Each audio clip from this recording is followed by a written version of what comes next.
देश हित में आज हम बात करेंगे गलवान क्रांति के बाद भारत के विराट अवतार की। जी हां, उस नए भारत की हम बात करेंगे जिसके सामने चीन की सारी अकड़ ढीली पड़ गई है। ये भारत अब चीन की हर हिमाकत का, आप जानते हैं, माकूल जवाब देने के लिए पूरी तरह से सक्षम है। ये हम आप नहीं, अब चीन भी समझ चुका है ये कि भारत से पंगा नहीं लेना। लेकिन सबसे पहले आपको दिखाते हैं लद्दाख में पेंगोंग झील का इलाका नए भारत का नया अग्निपथ कैसे बन रहा है। और गलवान में चीन को चित करने के बाद अब भारत ने सीधे शब्दों में कह दिया है कि पेंगोंग झील इलाके में चीन को 2 मई की स्थिति बहाल करनी होगी।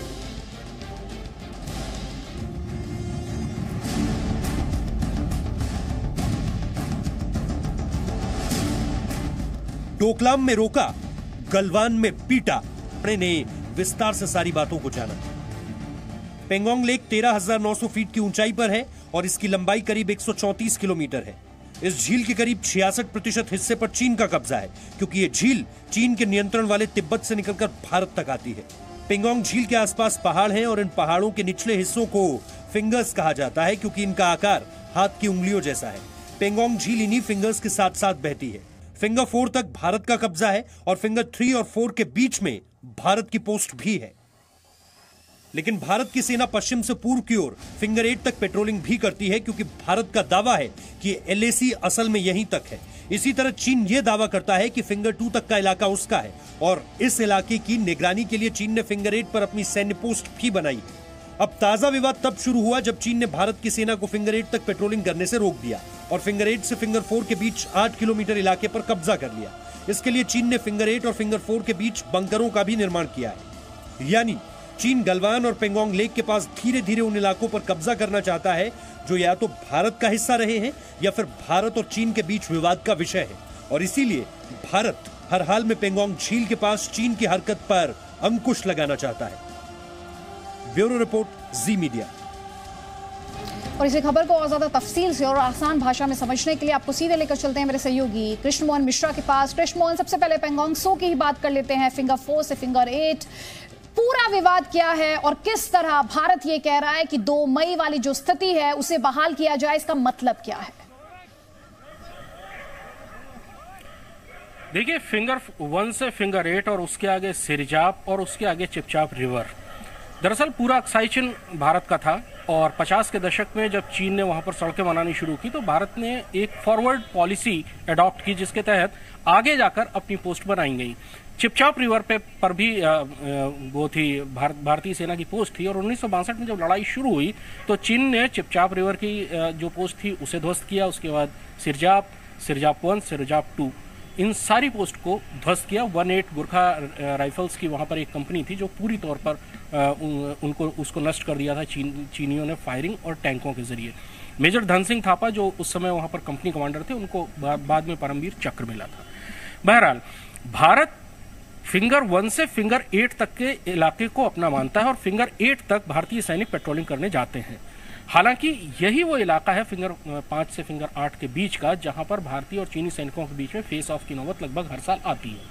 1999 में जब भारत करगिल युद्ध में उलझा हुआ था, उस वक्त चीन ने फिंगर 5 तक पक्की रोड बना ली, मेटल टॉप वाली रोड बना ली। भारत की रोड फिंगर 2 तक थी, बढ़ाकर उसको फिंगर 3 तक किया गया। अभी फिंगर 3 से फिंगर 4 के बीच में भारत ने एक ट्रैक बनाया है। दरअसल 5 मई को जो लड़ाई शुरू हुई थी वो इसी इलाके में शुरू हुई थी। अब चीन फिंगर 4 पर भी बैठा हुआ है और जो हाइट्स हैं वहां पर भी चीन ने अपने मोर्चे ले रखे हैं। फिंगर 4 और फिंगर 8 के बीच में उसने अपने प्री फैब्रिकेटेड हट्स बनाए हैं, बंकर्स बनाए हैं और बहुत सारा अस्थायी निर्माण किया है। सबसे ज्यादा तनाव की स्थिति यहीं पर है, क्योंकि भारत किसी भी हालत में चीन को फिंगर 4 पर बैठने नहीं देगा। भारत स्टेटस को चाहेगा, यानी कि 2 मई से पहले की स्थिति, 5 मई को लड़ाई हुई तो उससे पहले की स्थिति चाहेगा कि जब चीन हर हालत में फिंगर 8 से आगे यानी सिरजाप तक जाए और सिरजाप में वो पोस्ट बनाए। बाद में LAC को लेकर जो बहस है वो होती रहेगी, लेकिन फिलहाल जो सबसे बड़ा मसला है वो फिंगर 4 से चीनी सेना का हटना है और इसी मुद्दे पर बातचीत चल रही है। कल 11 घंटे की बातचीत चली। आज सेना अध्यक्ष जनरल नरवणे वहां पहुंचे हुए हैं। लेह में ही northern army commander general YK Joshi हैं और लेफ्टिनेंट जनरल हरिंदर सिंह भी वही हैं। दोनों एक चीज अगर आप बता दें, कमांडर्स हैं वो भी इस समय चर्चा में एक कंफ्यूजन है। जी अमन, आप कुछ कह रहे थे? हाँ, LAC कहां पड़ती है? फिंगर 1 से फिंगर 8 के बीच LAC कहां पड़ती है? भारत मानता है कि line of actual control finger 8 के आगे से निकलती है, जबकि चीन का दावा है कि फिंगर 2 यानी भारत की तरफ और 2 पहाड़ियों आगे LAC निकलती है। यहीं से विवाद शुरू होता है। लेकिन ये विवाद, LAC का विवाद तो चल रहा है, ये सुलझाया जा सकता है। लेकिन अगर फिजिकली ऑक्यूपेशन करती है चीनी सेना और फिंगर 4 पर आकर बैठती है, वहां पर स्ट्रक्चर्स बनाती है, बंकर्स बनाती है, प्री फैब्रिकेटेड हट्स बनाती है अपने सैनिकों के रुकने के लिए, तो ये स्थिति बर्दाश्त नहीं की जा सकेगी। और इसीलिए भारतीय सेना ने कल 11 घंटे चर्चा की। आज वहां पर जनरल नरवणे हैं। कल जनरल नरवणे सेनाध्यक्ष फॉरवर्ड पोस्ट की निगरानी के लिए जाएंगे, फॉरवर्ड पोस्ट तक जाएंगे। कल शाम को वो भारत लौटेंगे। जो चर्चा है वो आज हुई है, कल भी चर्चा होने की संभावना, अभी तक कोई खबर नहीं है कि कल चर्चा होगी। संभावना है कि उसके बाद चर्चा शुरू हो। जो कल की चर्चा थी उसमें एक चीज साफ निकल कर आई कि डिसएंगेजमेंट प्रोसेस को शुरू किया जाएगा और इसके लिए आगे चर्चाएं होंगी। लेकिन वो प्रोसेस क्या होगी, इस पर आगे अभी और बहस होनी बाकी है। बहुत बहुत शुक्रिया कृष्ण मोहन मिश्रा, फिलहाल इस लेटेस्ट इन्फॉर्मेशन के लिए। तो बाकायदा हम मैप के जरिए भी आपको समझाने की कोशिश कर रहे हैं कि पेंगोंग सो को लेकर जो बातें आप सुन रहे हैं, जिस पर सियासत भी बहुत हो रही है, बहुत सारे सवाल पूछे भी जा रहे हैं, उन सवालों को लेकर रियल स्थिति, सही वास्तविक हालात हैं क्या। आगे बढ़ते हैं। 23 जून 2020 यानी कि आज का दिन, ये तारीख आपको हमेशा याद रखनी चाहिए, क्योंकि आज का दिन सिर्फ कैलेंडर पर बीत जाने वाला आम दिन नहीं है। आज से 68 साल पहले, साल 1962 में राजनीतिक नेतृत्व की कमी से भारत चीन के हाथों जो युद्ध हार गया था, गलवान के बाद भारत ने चीन को उस लड़ाई में पटखनी दे दी है। गलवान से भारत ने पूरी दुनिया में चीन की दादागिरी को खत्म कर दिया है। उसी चीन को सबक सिखा दिया है जो अक्सर सीमाओं का अतिक्रमण करता है, और इसीलिए इसे दुनिया भर में भूमाफिया के तौर पर भी जाना जाता है।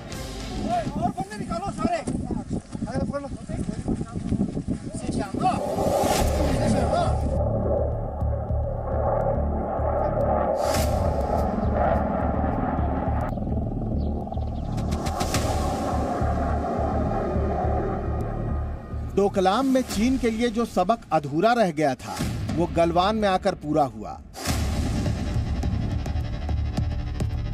1962 के युद्ध के पहले से ही हिंदुस्तान को अपनी अकड़ दिखाने वाला चीन अब घुटनों पर नजर आ रहा है। गलवान में हिंदुस्तान के बलवानों का पराक्रम देखकर चीन के पसीने छूट गए। कल तक धमकाने वाला चीन बातचीत के लिए बेकरार हो गया, और 11 घंटे की बातचीत का नतीजा ये कि भारत अटल रहेगा और चीन पीछे हटेगा।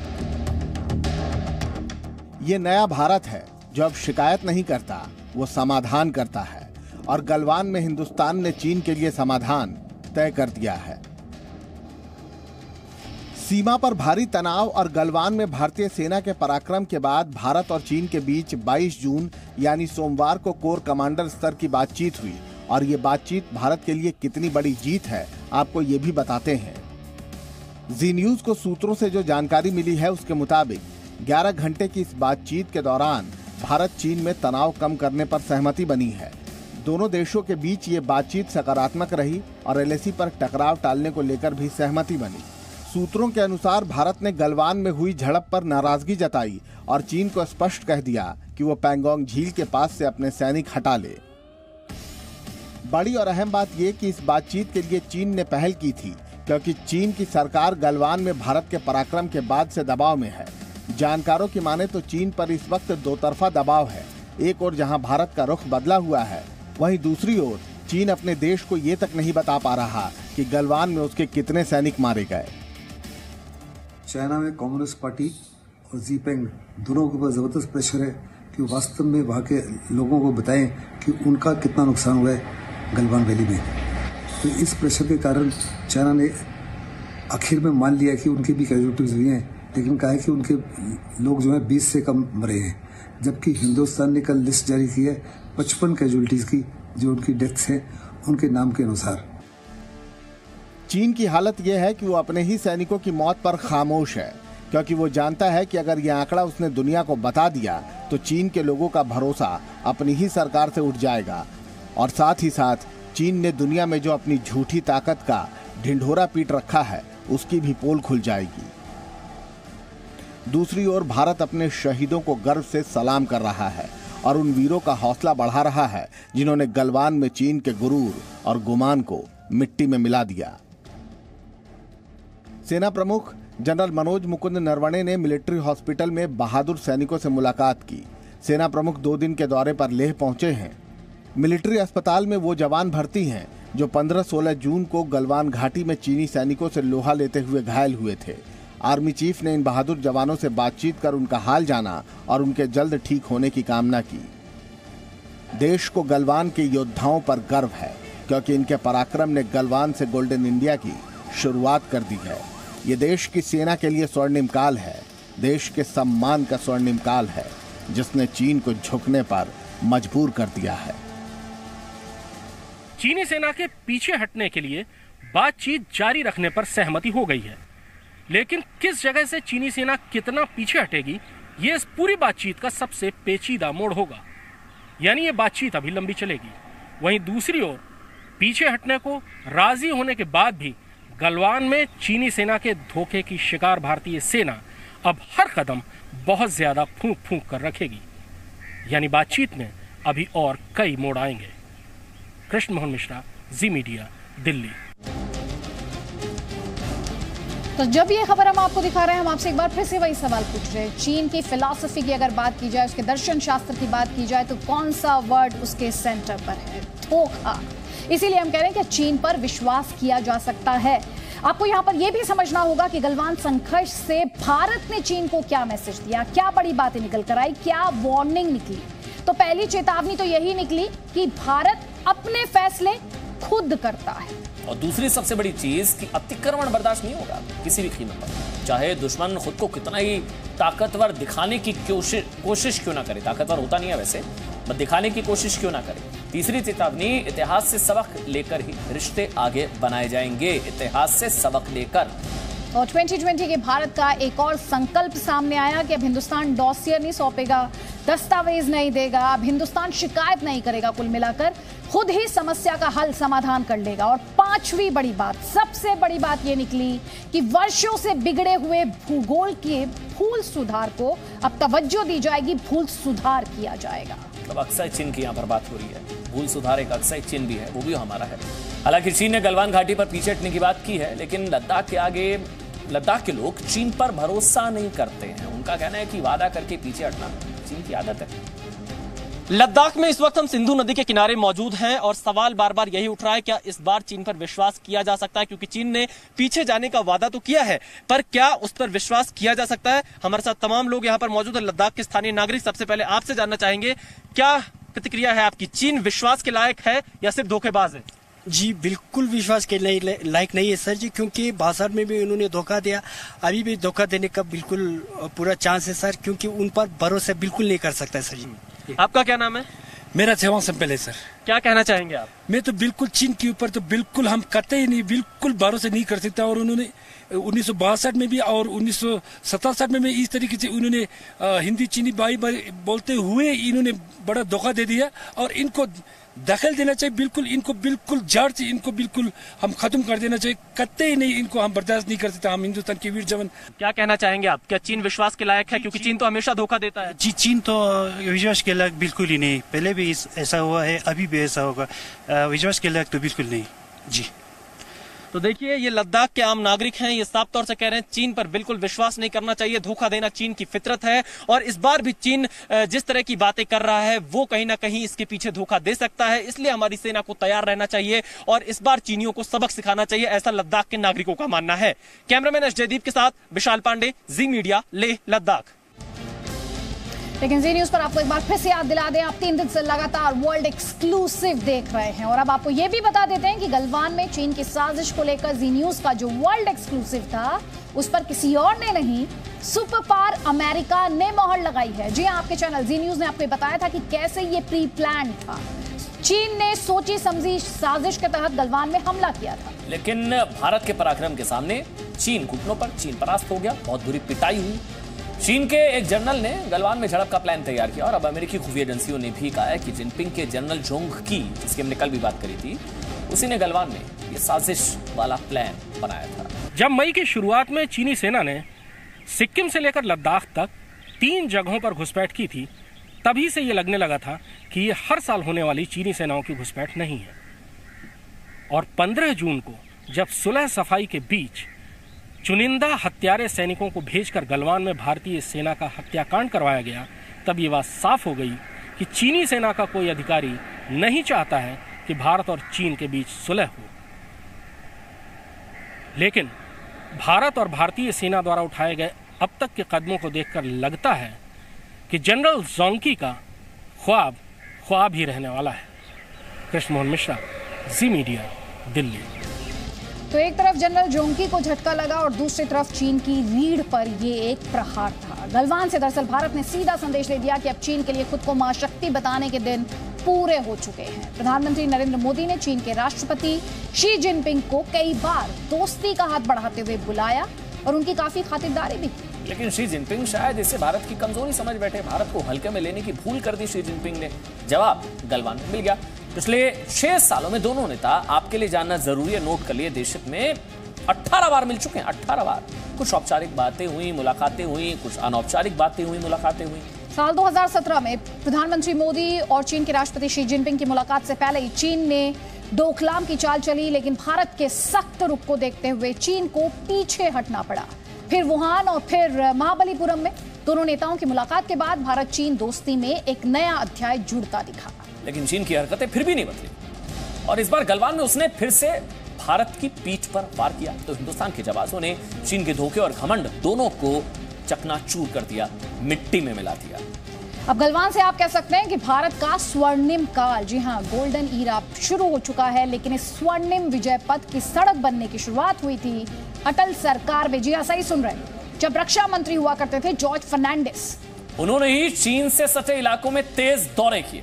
उनके नेतृत्व में 22 साल पहले अटल सरकार में ये समझ आ गई, ये समझ गए कि भारत का पाकिस्तान से भी बड़ा दुश्मन अगर कोई है तो वो चीन है। और चीन से निपटने के लिए सीमा पर मजबूत सड़क बनाना बहुत जरूरी। ये बीजेपी सरकार के 22 साल पुराने अटल संकल्प का नतीजा कि आज गलवान में भारत आसानी से चीन के गुरूर की गर्दन को तोड़ पाया है। चलिए, आपके लिए जानना जरूरी है कि अटल सरकार में बुनियादी ढांचे को मजबूत करने के लिए क्या क्या कदम उठाए गए हैं। साल 2001 में लद्दाख में सड़क निर्माण पर बड़ा फैसला लिया गया था। साल 2001 तत्कालीन रक्षा मंत्री, बार बार आपको बता रहे हैं, जॉर्ज फर्नांडिस ने सड़क को भारत के लिए जरूरी बताया था। लद्दाख में दारबुक से दौलत बेग ओल्डी तक 250 किलोमीटर लंबी सड़क का प्लान बनाया गया। जो आप इस वक्त ग्राफिक्स के जरिए जो ब्लैक पट्टी आप देख रहे हैं ना, काली लाइन, इसी सड़क की हम बात कर रहे हैं। लेह से दौलत बेग ओल्डी तक करीब 323 किलोमीटर सड़क बनाई जाएगी। ये प्लान बना लिया था। दौलत बेग ओल्डी में दुनिया की सबसे ऊंचाई पर बना एडवांस लैंडिंग ग्राउंड है। वो सबसे ऊंचाई पर है एयर स्ट्रिप, दौलत बेग ओल्डी। चीन पाकिस्तान पर निगरानी रखने के लिए इस सड़क का निर्माण जरूरी था। फिर 2004 से 2014 के बीच यूपीए सरकार में सड़क निर्माण की रफ्तार बहुत सुस्त रही और 2014 में मोदी सरकार आई और इसके बाद सीमा पर सड़क निर्माण में तेजी आई। लद्दाख में 61 किलोमीटर दूरी सड़क को, लद्दाख में दूसरी सड़कों को भी और मजबूत करने पर काम शुरू किया गया, और ज्यादा 61 और सड़कों को। इसके बाद गलवान घाटी से जोड़ने वाली सड़क पर चीन ने आपत्ति की। अगर ये सड़कें पहले ही बन गई होती तो सोचिए जरा, देश की दिक्कतें कम हो सकती थी। देशक में अब आपको दिखाते हैं रक्षा मंत्री राजनाथ सिंह, जो इस समय रूस के दौरे पर हैं। उन्होंने रूस के उप प्रधानमंत्री और रक्षा मंत्री के साथ मुलाकात की है और उसके बाद उन्होंने ये भी कहा कि रूस के उप प्रधानमंत्री के साथ चर्चा बहुत पॉजिटिव रही है और वो संतुष्ट हैं। उन्होंने कहा कि दौरे को लेकर पूरी तरह से संतुष्ट हूं। उन्होंने कहा कि भारत और रूस के बीच रक्षा सौदे जल्द ही पूरे किए जाएंगे। राजनाथ सिंह ने कहा कि मुझे भरोसा दिया गया है कि भारत रूस बीच के वर्तमान सौदे जो हैं वो जारी रहेंगे। उनके बीच जो फिलहाल जो सौदे हैं और जल्द ही पूरे किए जाएंगे। रूसी रक्षा मंत्री से मुलाकात पर रक्षा मंत्री राजनाथ सिंह ने कहा, हमारे प्रस्तावों को रूसी पक्ष से सकारात्मक प्रतिक्रिया मिली है। उन्होंने ये भी कहा कि कोरोना के बाद मॉस्को का मेरा पहला दौरा दोनों देशों के लिए विशेष महत्व रखता है और ये दिखाता है कि दोनों देशों के संबंध बहुत स्पेशल हैं।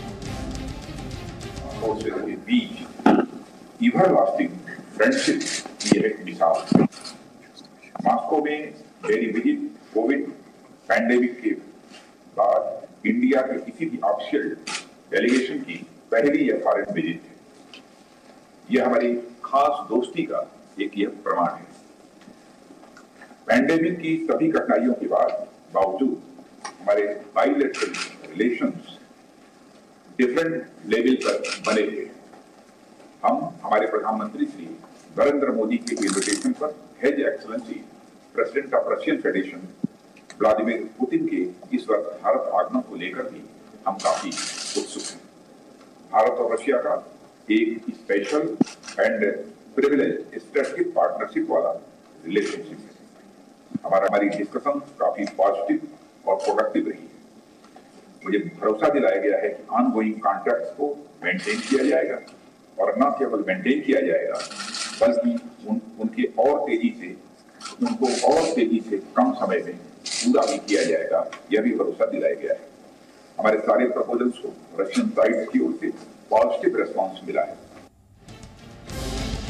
और ये तस्वीर चीन को परेशान करने वाली है। भारत और रूस की दोस्ती चीन के लिए परेशानी का सबब।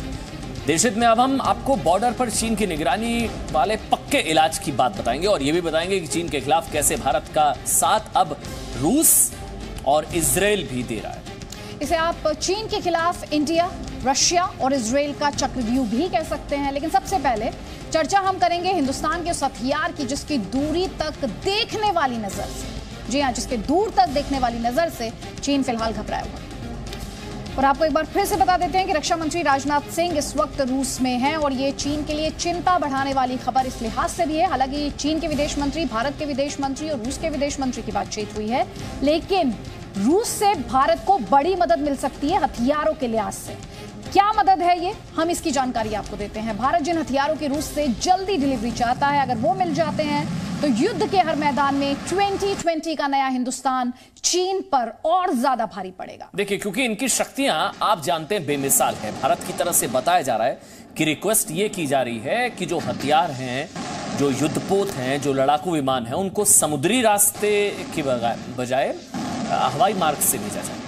और अब देशहित में गलवान घाटी पर चीन के झूठ को उजागर करने का सही समय आ गया। गलवान घाटी की हिंसक झड़प के अगले दिन से ही आप जानते हैं जी न्यूज ये सच दुनिया को बता रहा है कि भारतीय सेना ने चीन के 40 से 50 जवानों को बुरी तरह से मारा है, बुरी तरह से पीटा है। 40 से 50 की तो मौत हो गई, उनको मारा है।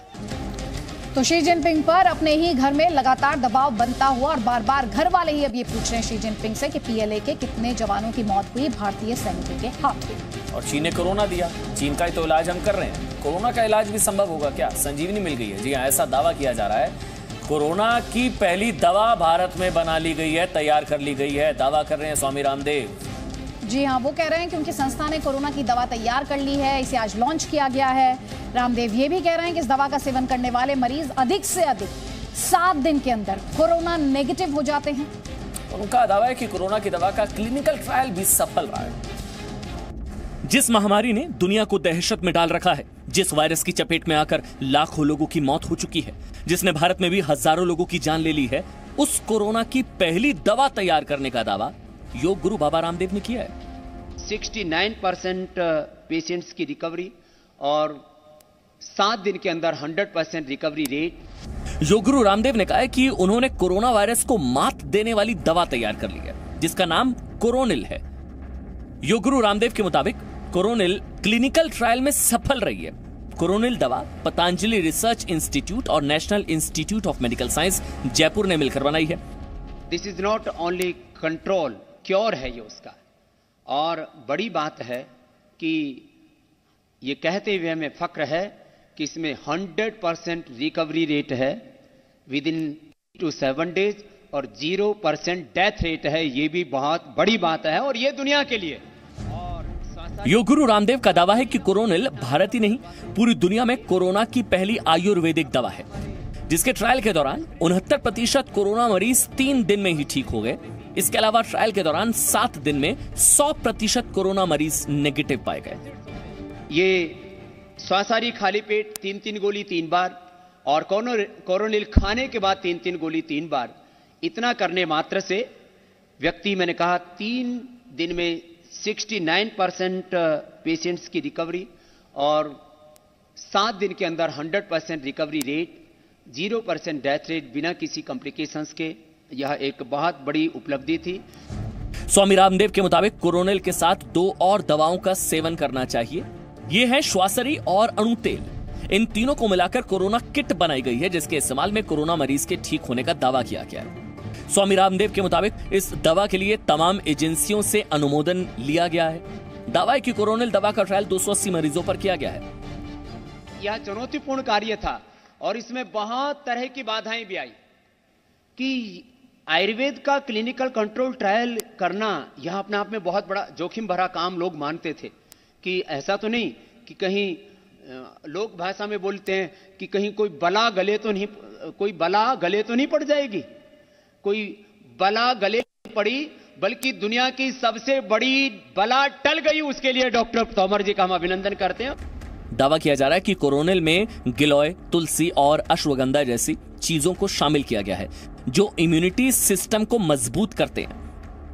कोरोनिल में गिलोय और तुलसी, अश्वगंधा, यह है जो हमारी इम्यूनिटी को बूस्ट करता है और एक साथ हमारे प्रतिरक्षा तंत्र को कंट्रोल करते हुए मधुमेह को नियंत्रित करने में, ब्लड प्रेशर को, हार्ट बीट को और पूरे हमारे नाड़ी तंत्र को, क्रोनिक डिजीज को कंट्रोल करने में बॉडी को सपोर्ट करता, बॉडी की इम्यूनिटी के बूस्टर के तौर पर। उम्मीद की जा रही है कि अगले 7 दिन में यह दवा पतंजलि के स्टोर्स पर मिलनी शुरू हो जाएगी। इसके अलावा दवा ऐप के जरिए भी लोगों तक पहुंचाई जाएगी।